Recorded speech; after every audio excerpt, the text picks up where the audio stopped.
A paz do Senhor. Eu sou o pastor Sérgio Barbosa e quero compartilhar uma palavra de Deus com você.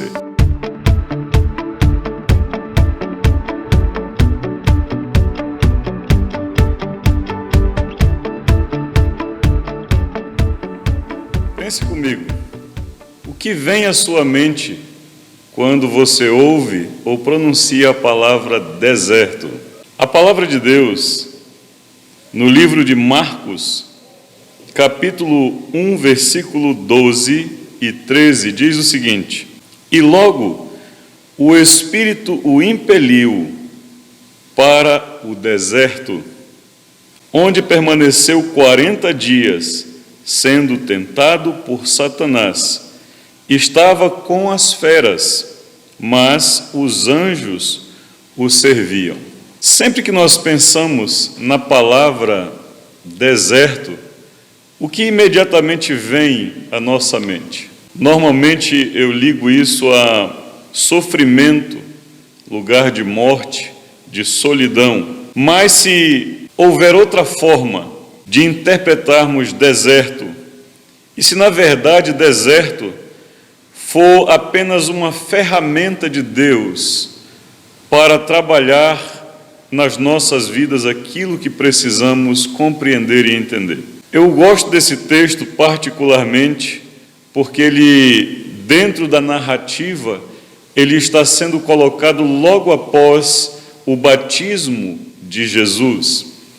E note que o texto de Marcos não o menciona muito bem, mas se você ler um pouco antes, os versículos 9 e 10, você vai ver que o momento do batismo é um momento de anunciação do Filho de Deus para toda a humanidade, para todas as potestades. O Pai soa a sua voz de trovão do céu, dizendo, quando Jesus sai da água, dizendo, este é o meu Filho amado, em quem me comprazo. E imediatamente a esse momento que nós pensamos ser um dos momentos de glória do reino de Deus, quando Jesus é anunciado, quando então até mesmo ao próprio inimigo é revelado o Filho de Deus, porque até aqui ele não sabia. Imediatamente após isso, a Bíblia está nos dizendo que pelo Espírito, veja isso, e logo o Espírito o impeliu para o deserto. Como que o Pai, que acaba de dizer que esse é o meu Filho amado, leva o Filho agora para um deserto, como se isso fosse uma coisa ruim, como se isso fosse uma coisa difícil, desastrosa, maldosa. Então eu começo a pensar que, na verdade, deserto não é exatamente esse momento, esse lugar, essa situação em que é apenas sofrimento pelo sofrimento. Há um propósito de Deus em todas essas coisas.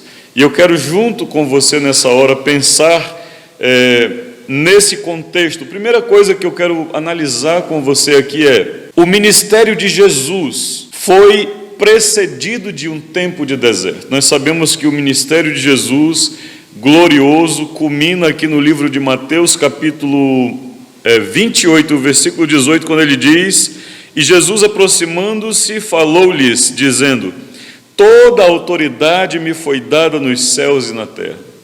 Esse momento, esse novo coroar aqui de Cristo, tendo toda a autoridade, ele foi precedido de deserto.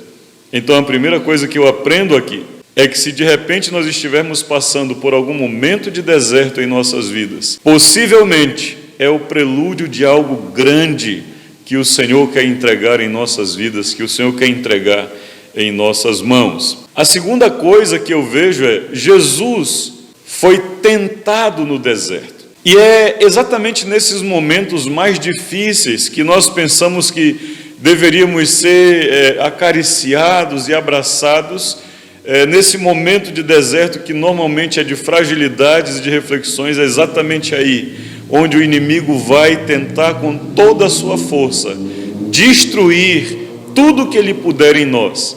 Então precisamos aprender com Jesus que mesmo no deserto, sendo tentado no deserto, ele se permaneceu firme no Senhor. Quando você volta para o livro de Mateus, no capítulo 4, nós vamos ver 3 momentos assim cruciais, fundamentais.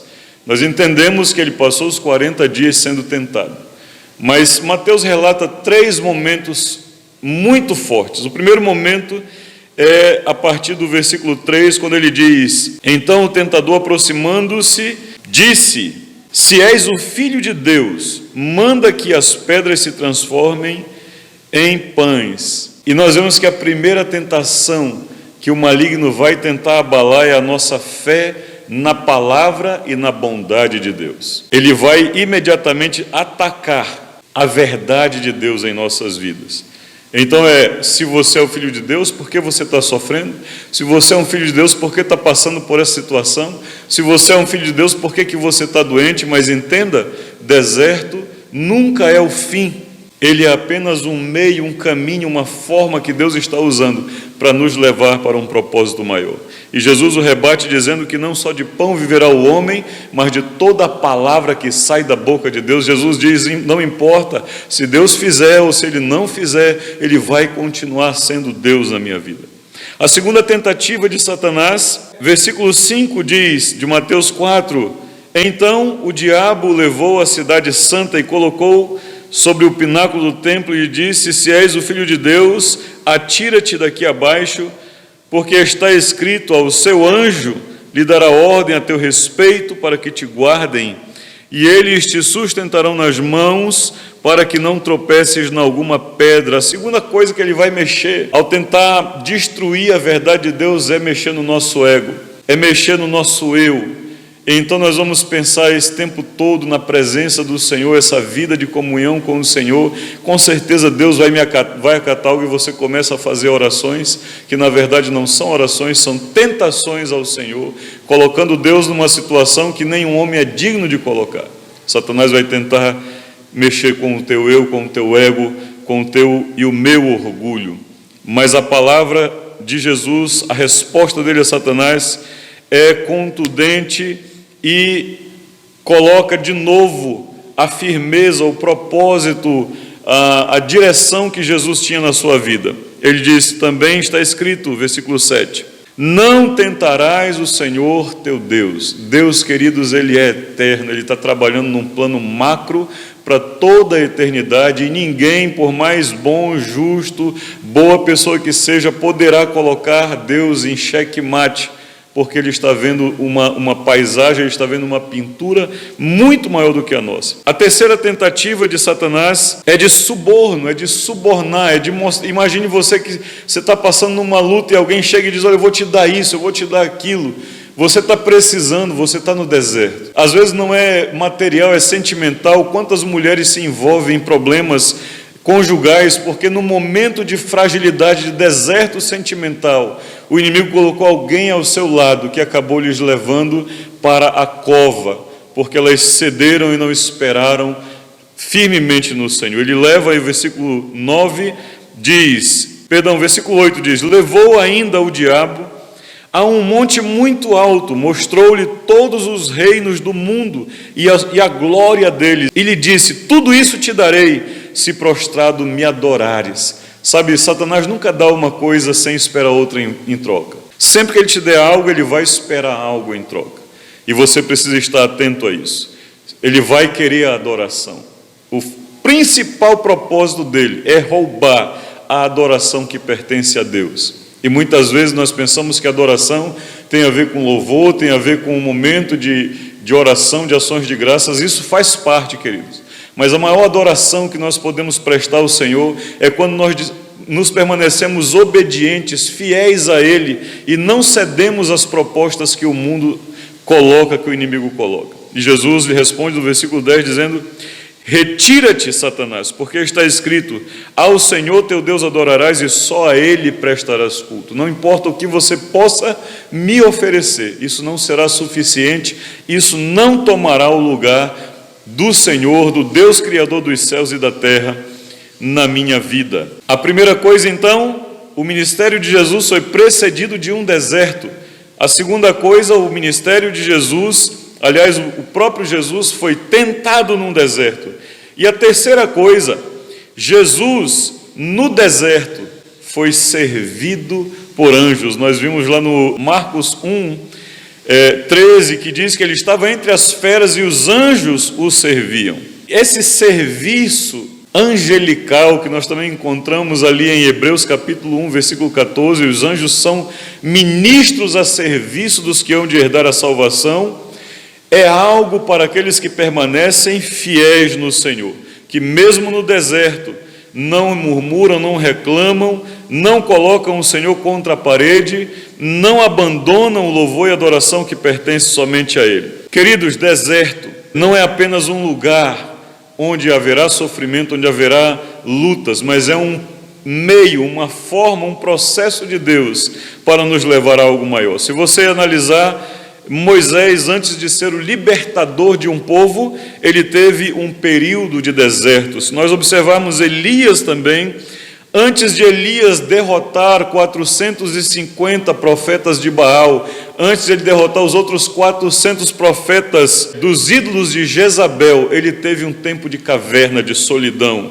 O próprio Jesus, como nós já mencionamos aqui, antes de tudo que Deus fez e tem feito através da vida dele, teve momento de deserto. A palavra que eu tenho para a minha vida e para a sua vida nesta oportunidade é: não fuja do deserto. O Senhor está te preparando para algo poderoso na terra. E se você não fugir, mas aceitar o propósito do Senhor, está sofrendo, está doendo, está difícil, mas aceita o propósito do Senhor. Aceite o processo e usufruirás dos resultados. Rejeite o processo e você não apenas se frustrará, mas frustrará outras vidas que talvez o Senhor iria alcançar, ou talvez não, com certeza iria alcançar da sua vida. Desertos, queridos, não são apenas lugar de sofrimento, de solidão. Deserto é uma das ferramentas de Deus para nos preparar para algo grande. Eu quero orar com você, eu quero pedir que o Senhor traga iluminação nessa palavra na sua vida e você reconheça o Senhor em todas as coisas, em nome de Jesus. Poderoso e grande Deus, Pai, nessa hora eu quero, junto com os teus filhos, Pai, que têm assistido a esse vídeo e que têm ficado até aqui, eu quero pedir e clamar ao Senhor, que é Deus poderoso e grande, que conhece a história de cada um de nós, que nos formou desde o ventre das nossas mães. Eu quero pedir ao Senhor, Pai, que o Senhor console, conforte, abra os olhos espirituais de cada um de nós, para entendermos e percebermos que nesta vida, não importa onde estejamos, o Senhor está no controle, o Senhor está governando. No deserto, o Senhor está nos preparando para algo grande. No deserto, o Senhor está nos fortalecendo. E mesmo que aparentemente estejamos só, sem ninguém ao nosso lado, o Senhor sempre estará conosco, Pai.